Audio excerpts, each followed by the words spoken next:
pause. We'll have a word of prayer. Father in heaven, we thank you for this day that you have made. We thank you for this time that we have to gather with one another.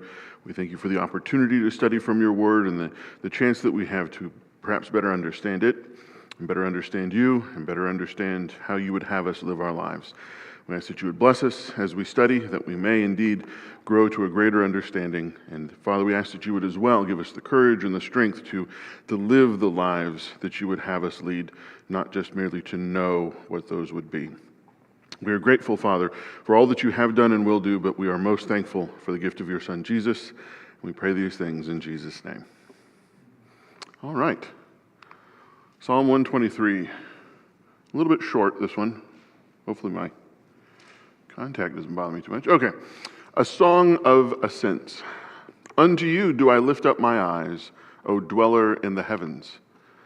Behold, as the eyes of servants to the hand of their master, as the eyes of a maid to the hand of her mistress, so our eyes look to Yahweh our God until he is gracious to us. Be gracious to us, O Yahweh, be gracious to us, for we are exceedingly filled with contempt. Our soul is exceedingly filled with the scoffing of those who are at ease and with the contempt of the proud. Only 4 verses. There's going to be a lot more of these shorter ones as we're going along. There's a few coming up here in a few weeks. There are only 3 verses. But, short as it was, what is this psalm about? Prayer for the Lord's help. Okay, a prayer for help. Exactly, yeah. Yeah. There's not much room for it to be about a bunch of different things, is there? 4 verses, you gotta be succinct and even to talk about one topic. Yeah, it's essentially a plea for mercy and for help. I used the fancy word sucker there because I don't get a chance to use it very often, so I just used it. But yeah, help us. Help us. That's what this boils down to. Now, is there anything about the form of this psalm that tells us anything about this plea for help, or perhaps what sorts of circumstances we're talking about? Who is asking for help? Any of these things? What clues, if any, are there in this to tell us about the specifics? Any? Any at all?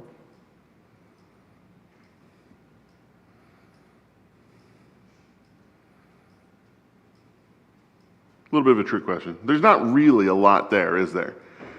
There's not an indication of whether this is much of a personal matter or a national matter, right? Is this a corporate plea for help? The people asking God to save the nation? Is this an individual writing about his own personal problems?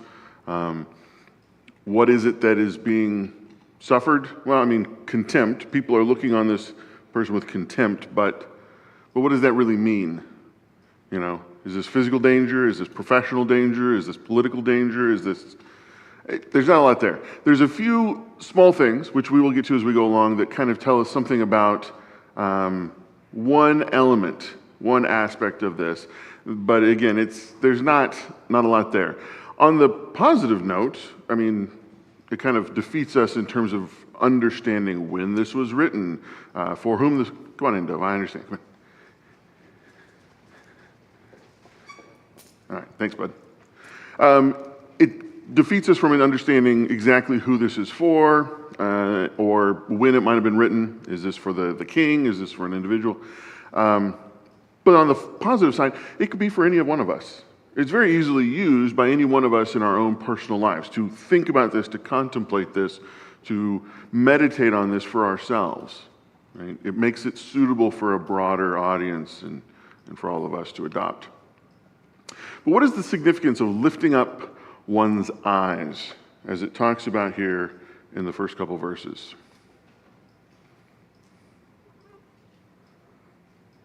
What does he mean by that? What is he saying by this?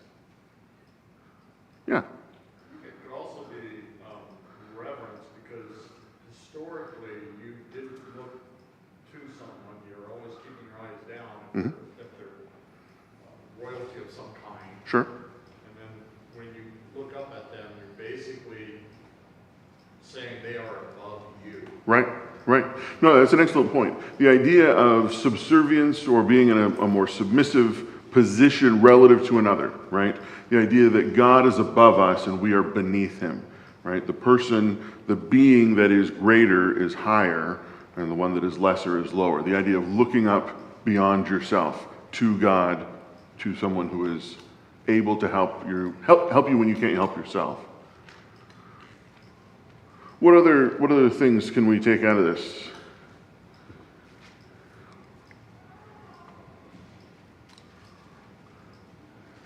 Looking up. Well, there's also the idea that this is repeated. This is repeated a bunch of times, particularly for such a short psalm. We have this in the very first verse, right? We have, I lift up my eyes to you whose throne is in heaven, right? This is the dweller of heaven. This is someone looking up to God. But then we have the idea repeated as a simile 2 more times, and then repeated explicitly.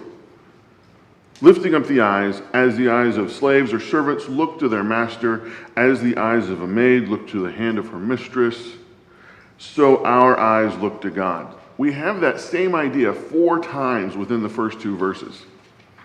And this is what I mean by just the one thing that we can perhaps tease out of this psalm is the severity of the need. They need help. This person needs help. How badly do they need help? They repeat their use of this term, asking for help, looking to God 4 times in the first 2 verses. They repeat over and over. And Hebrew poetry and writing, of course, uses repetition for emphasis a lot of the time. Repetition in plurals is a way of making a superlative or talking about how severe or how big or how important something is. And so this idea of repeating the lifting up of the eyes over and over and over speaks of the desperate need for help, I think. How badly that is needed. Why use this name for God? The dweller in the heavens, other translations will say whose throne is in heaven. Why use that name for God here?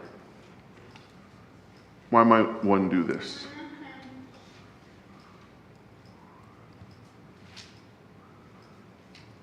What is implied?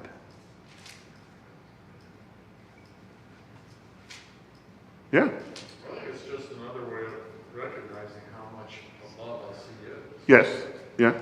It is an exaltation of God, speaking of him as above us. Yeah. Again, I think this is all part of speaking to this need for help. Who is it that can help? No one out here. He has to look to God, right? He looks to the heavens. He looks to, and specifically names that God, the one who is not earthly, the one who dwells above the earth, who is exalted and more powerful, he who is greater than anyone in my plane of existence here below. How bad is the need? The need is so bad, we repeat the idea of asking for help 4 times in the first 2 verses, and then refer to God as being so exalted, the exalted one, the one who is above us, the dweller of the heavens. And then we have these similes in verse 2. And this is, again, I think, further repeating and emphasizing this same idea. These 2 verses are so full of repetitions, right? Not just bald repetitions where it's exactly the same words over and over, right? The boring, like just repeating yourself, but repeating the same idea in different language. Looking up, casting eyes up to God who is in heaven, and then we have 2 metaphors, or similes, I guess, really, where it says, the way that a slave or a servant looks to their master.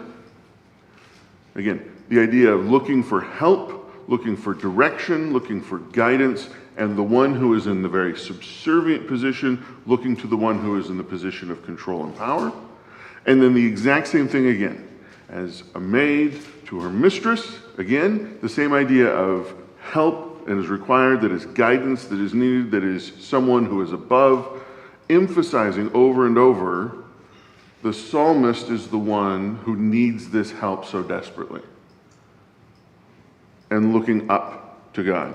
And then again, finally repeating it in full at the end of 2, our eyes look to God.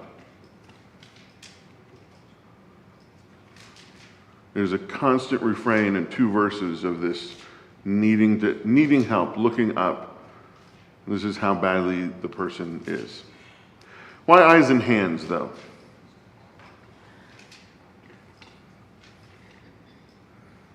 Why eyes and hands? In the simile, we specifically use eyes and hands. What do these signify? The eyes can look, but can't do anything. Okay? The hands can actually take action. Yeah. We look with our eyes, but we don't act with them. We act with our hands. Yeah, the hand becomes symbolic of action, of deeds, of power, right? Of strength. These are things that we see hands used for, of capability, right? One acts with those hands, and it is a plea not just for someone to be noticed, because we see this in the other metaphors or similes that we get in the Psalms, right? God, listen to me. Hear me. Do not fail to pay attention to me. But we also see this in a more active role when we ask for God to use his hand, right? Not literal, but expressing the need for action, to intervene. There's a request for God to act on the psalmist's behalf. Not merely to take notice, but then to act to aid him. Yeah. I think that the use of the male and female example, as well as the doubling, really emphasizes the totality of this. There's a number of elements, again, the repetition, the use of metaphor and simile, the idea of multiple examples, and then I think as well the idea of the male and the female example, using both the masculine and the feminine example, just emphasizes further how all-encompassing this is, right? It is packing a great deal of information and a great deal of magnitude of the request into a very small space. The need is utter. There is nothing this person can do, and I think that it just kind of all points towards that in the various ways that these examples are used, or these requests are phrased.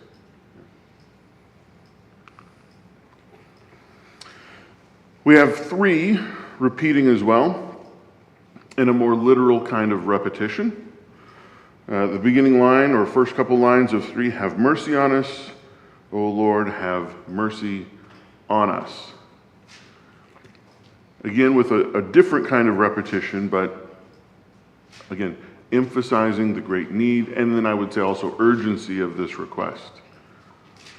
We say it over and over, right? Everyone who's had kids that really wanted something, and the kids are real little, and they want whatever it is really badly, what do? They ask you over and over and over and over and over again. Often, one time, right after another, right after another, right after another, in quick succession, until finally you're like, please, just stop for a minute. But that urgency that is felt and that desire that is felt causes that immediate repetition of the exact same phrasing. And I think that this is a little bit similar to that, right? Just simply saying the exact same thing more than once talks about what it is or how much it is that this is desired and needed. All right, we're getting close to the end, so stop me if you've got something that I've moved past, right? Flag me down and holler at me if you've got these brilliant insights that we need. The translators all agree, if you look at almost every single translation, every one that I can find in English, that the phrasing here is that it is in contempt that is being endured, right, suffered, and not expressed at the end of 3. Though the way this is phrased, the literal phrasing, when expressed in English, I'm going to run back here and we'll take a quick look at it. We are exceedingly filled with contempt. This is the way that in English we might say that we ourselves are contemptuous. But apparently it doesn't work that way in Hebrew. What that means, to be full of contempt, expressed with the words used in Hebrew, is that they have had it up to here, essentially, with the contempt that they have been suffering. The NIV is a little different. So we have endured. Yes, and that is to express the idea clearly in English, because we use that phrase to mean we express ourselves differently with that arrangement of words. Yeah. So again, translating for sense within the NIV, and other translations do it too. Again, to convey that it is not the psalmist who is contemptuous of other people. I'm full of contempt for. No. What it means is, I have taken so much contempt that I cannot take anymore. I cannot handle any more of it. It's too much. It's too much. Again, the literal expression within, when you translate it more literally, doesn't necessarily convey that in English, but that's just a linguistic and grammatical thing. Because again, every translation just about makes it plain. It is the psalmist suffering. New American Standard says, be gracious to us. Yeah, the idea of mercy and grace interplays here. And yeah, different translations will use either one or the other. But the idea of needing God to express grace to us, give us something that we have not deserved, being merciful, absolutely, is part of this. That he doesn't really have a claim, right? The psalmist cannot demand this as a right, as being entitled, but asks God to be kind and merciful, to be gracious in this regard. And then again, he just simply says it over again. This is full of repetition. 4 verses full of repetition. Having endured much contempt in verse 3, he piles it on. We have endured much ridicule from the proud, much contempt from the arrogant. Continuing to suffer this kind of disdain, this distaste, or whatever it is that's coming from someone else he feels is undeserved. But who is it that's doing this? Who's doing this to the psalmist?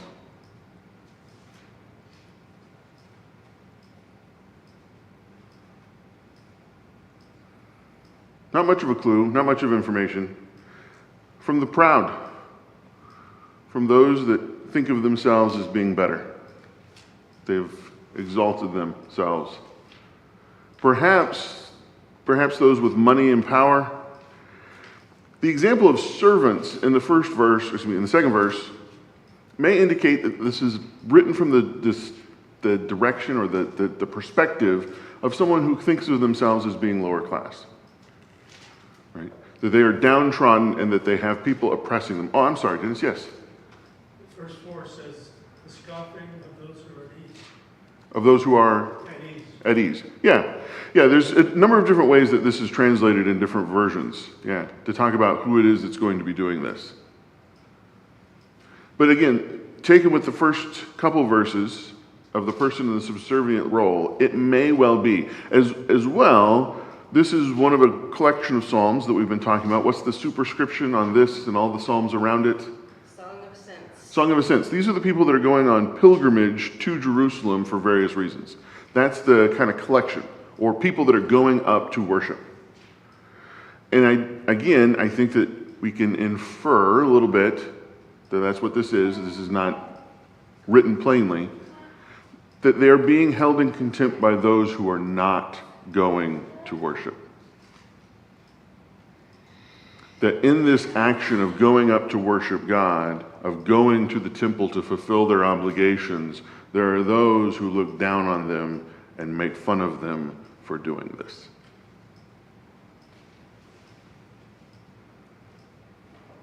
Same is even true today. Sure, yeah. There are plenty of people today that will look down on you for wanting to attend church, believe in God, various things. They held themselves to be above such notions. Yeah. All right. Oh, I just said that before getting to that note. In particular, this may, if it is this kind of thing, this may be a post-split kingdom. phenomenon, as the people in the north were not wanted to go to Jerusalem by their rulers. The people up north, I didn't put that in there. People up north, the kings in the northern kingdom would set up other places to worship and discourage people from going to Jerusalem to make their sacrifices as they had been commanded by God. But again, that's further inference. It's not in that actual text necessarily. So. All right. This is quite early, but I'm very sneaky. I prepared Psalm 124 as well. It's short, but before I do that, any other thoughts about 123? Comments, questions? Something that I moved past too quickly?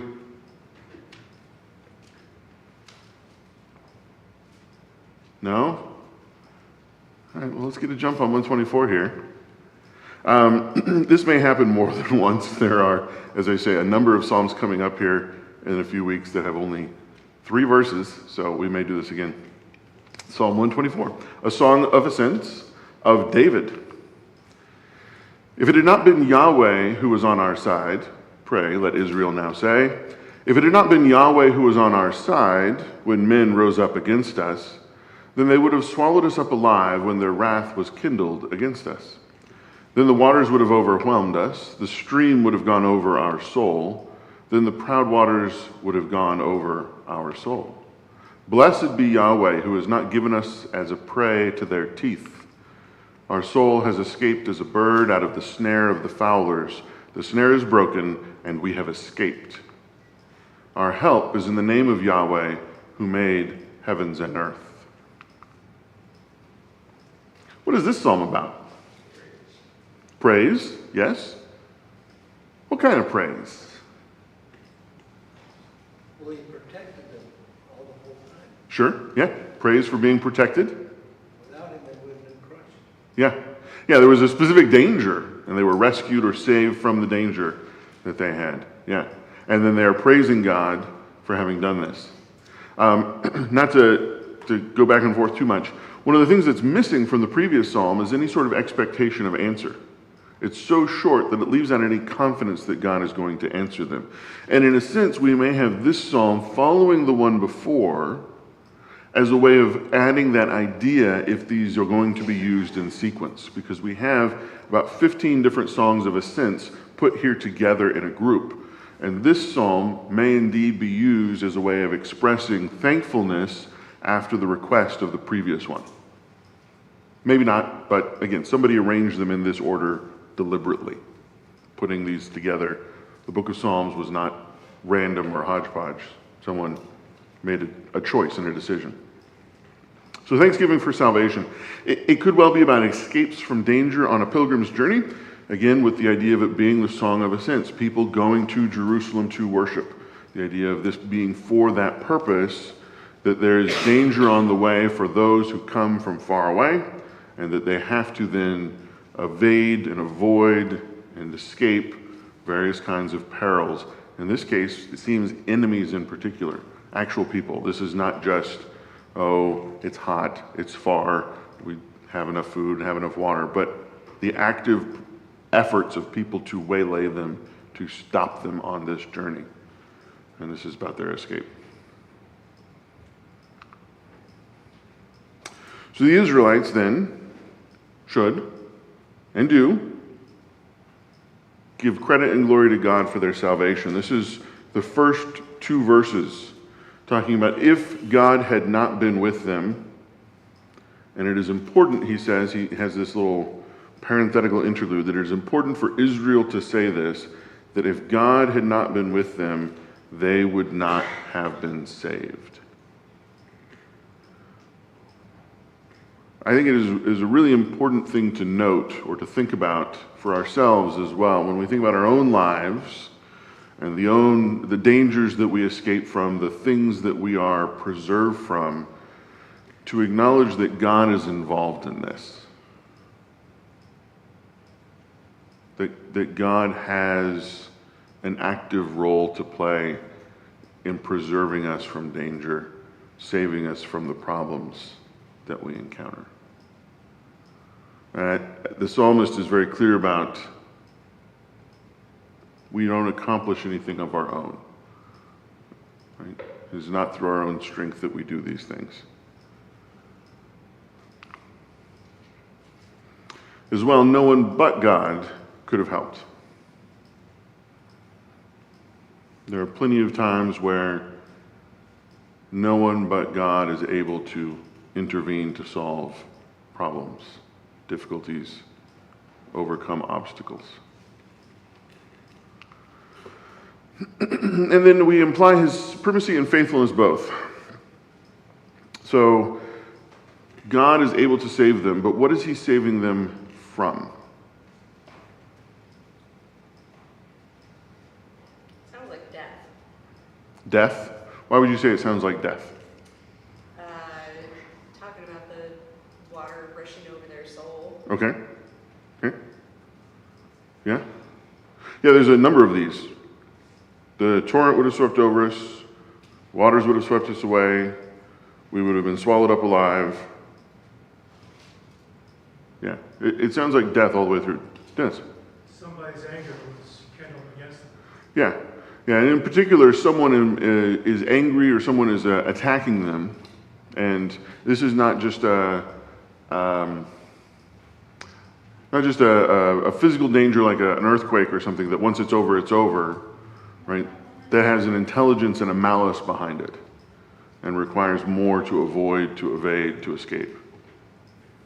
Yeah. I mean, a river overflowing its banks is mindless, right? It doesn't think about how to best chase you down. Whereas people will contemplate this and adapt and are more dangerous in that regard. Yeah. Could that not also be a reference to the parting of the sea? I hadn't thought about that. I suppose maybe. I guess you could draw a connection. It's using salvation. Yeah. The water was parted and they crossed through. Yeah. Without him. That's interesting. There's not an explicit mention of the coming to Israel, but I guess you could draw that connection. That's an interesting thought of the connection between the original pilgrimage to the Promised Land, passing through the waters as they were indeed pursued by an army, and the normal kind of yearly pilgrimages they had to make to Jerusalem, and the threats from Canaanites and Philistines and so forth. That's interesting. Yeah. Yeah. I'm gonna think about that some more. That's the idea of drawing a kind of a link between the various events in their history to the current day. This is like the things that happened to us in the past. Yeah. I mean, that fits in really well. They use the same phrase, the idea of people rising up. This is the one they use when they talk about Cain killing Abel. That Cain rose up against Abel. And then they use the same phrase here for the men who are attacking them. They rise up against them. It's the same use of terminology. So it is a threat of murder, death. It also implies some anger. Yeah, anger as well. Yeah. Mm-hmm. That these are people that are deliberately antagonistic. It's not just opportunistic thieves, but they feel some sort of grudge, which would fit in well with the idea of the Egyptians pursuing them as drawing that connection. I really like that idea. That's interesting. Yeah.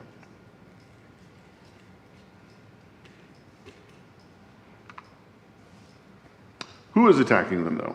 We have the idea of the Egyptians. I don't think it's the Egyptians by the time the psalm is written, but if it harkens back to that, it's an interesting idea. But who is it that may be attacking them here? This is a little bit of a trick question, because we don't really know. That's the short answer. We don't really know. It doesn't say. It doesn't say. Bandits, maybe. Maybe it's the neighboring nations that don't like Israel very much, if you're traveling on the frontier or from it. Yeah. But maybe about going to Jerusalem. It may be someone else. It's hard to say exactly what's going on here. Yeah. But couldn't that be anybody that's just kind of walking in the dark that has a hatred for the light and you doing good, they're called to attack? Absolutely, absolutely. And that's what makes these Psalms so enduring, at least in one way, it was what makes these Psalms so enduring, is that this could be me now, right? Right? Me in danger now from someone else, right? This could be used or thought about, praying this particular Psalm, you could say, for people who are soldiers in combat overseas, right? Difficulty on a journey, you have people that are actively trying to kill you, and you're imploring God's protection. Yes, sir? I believe the Jews were proud people, and that could have offended many people. Yeah, I mean, that's interesting. I don't know that I would have said that the Jews were a proud people. Maybe they were. It depends on what you mean by proud, I suppose. But they had reason to think of themselves as being different. I always think of, was it Dizzy Dean? One of those funny baseball players, Yogi Berra or somebody. He said, it ain't bragging if you really done it. And while I don't exactly agree with that sentiment, I think that it kind of applies to the Israelites. They thought of themselves as being a special chosen people taken out of the world by God for a particular purpose. And they were. Even if that bothers the people around them, that's not them being prideful, that's them just saying, hey, God made us different. And it's true. And that can make people, upset. Yes, sir? Yeah, but throughout history, and it includes the Jews, Mm-hmm. you have people that start thinking higher of themselves than what they were. Sure. And the Jews did the same thing too. I mean, that's shown us in the Old Testament, that there were a number of times that they thought that they were above God even. I mean, not physically above God, but they really didn't need him anymore. Yeah. I mean, it's a very easy thing to do.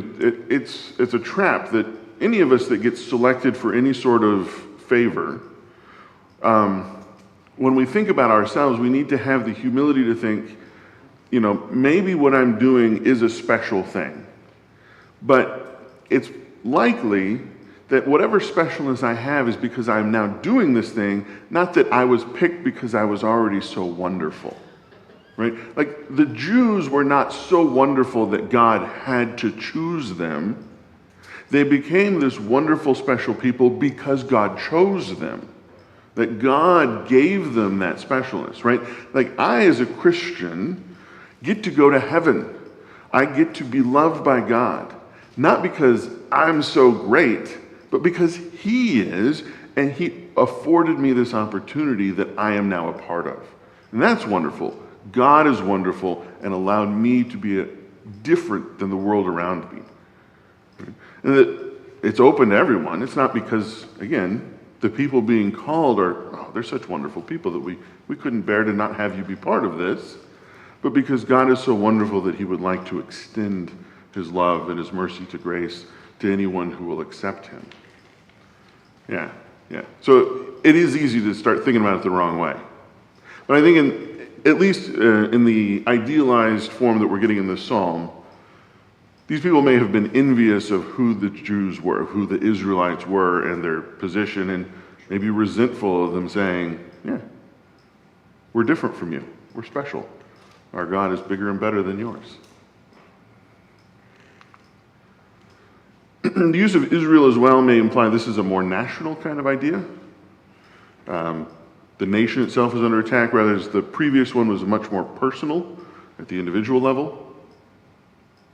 So the nation as a whole is under threat. We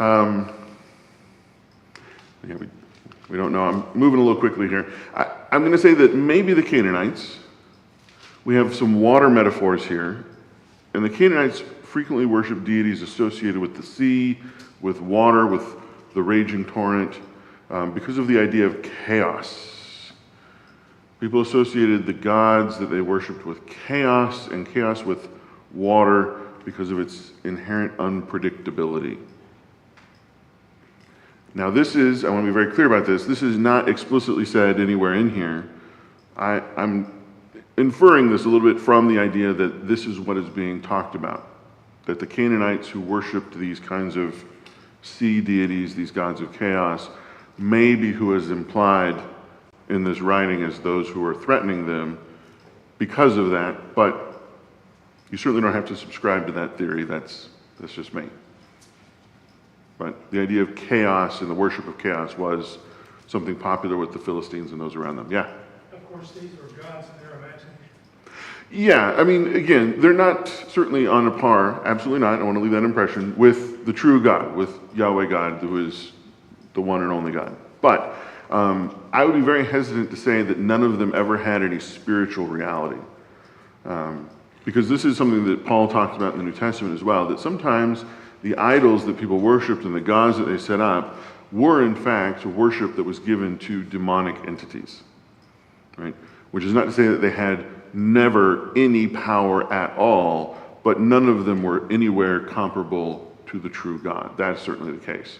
And that frequently, yes, it was just an idol of stone or wood that had no power whatsoever. Yeah. To support what you're saying is the magicians of Egypt did a lot of the things that Aaron and Moses did. Yes, yes. And again, did the magicians in Egypt do it by sleight of hand, or were they given some demonic power by worshiping some other entity? I don't know. But again, what we know and what we draw from that, of course, is God cannot be competed with. Aaron and Moses, empowered by God, were able to defeat them all, and whatever source that was coming from, it was not like God. But yeah, we see examples of spiritual forces opposed to God within the Bible. Absolutely, they have some reality. And it is but for the grace of God that they escaped. They would have been destroyed otherwise. I'm going to run out of time on this one. It's okay. And then we have the similar sorts of repetition within this psalm. Repetition for emphasis, not quite so much as in the previous one, but we have this in the first couple verses. If the Lord had not been our side is repeated twice, using the idea of being killed multiple times in the next few verses, and then the idea of escaping, the use of the word snare, escaping from those who would attack, is used several times. We have birds and snares. I think first one is prey to wild animals and then danger from traps. We have the idea of teeth. Praise be to God who has not let us be torn by their teeth. I think in both cases it is active malice that is being implied rather than just impartial, or that's not the word, impersonal danger. Animals hunt. Hunters trap and snare and pursue. So I think, again, the whole psalm is implying the idea of not just physical risk from the environment, but from people. And then, of course, this is all past tense. God is being praised throughout this psalm because the danger is over. This is not the psalm of someone who is in danger. This is the psalm of someone who has already escaped it. So this is different from a lament. A lament is asking for help. This is thanksgiving and praise. It is done. Why do we mention creation at the end, though? The very last line refers to God as the maker of heaven and earth.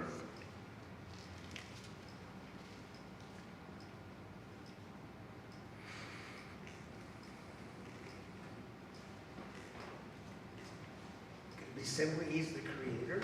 Okay. All things are done through him. Sure. He is the creator. I mean, I'm not going to quibble with the idea that God is the creator, but why bring that up?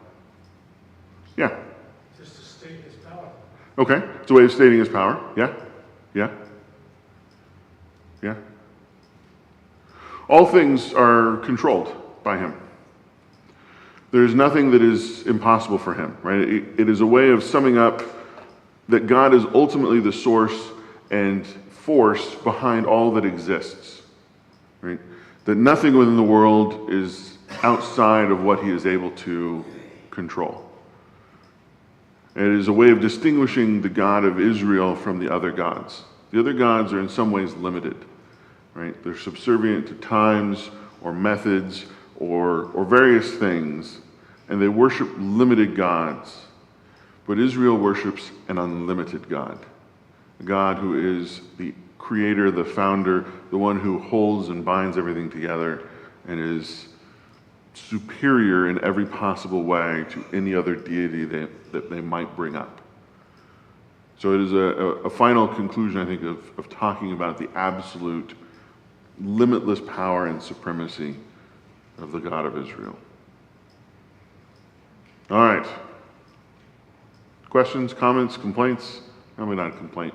I used up the time pretty good. But anyone? All right. Well, thank you for enduring with me 2 Psalms when you weren't only expecting 1. And we'll talk about 125 next week.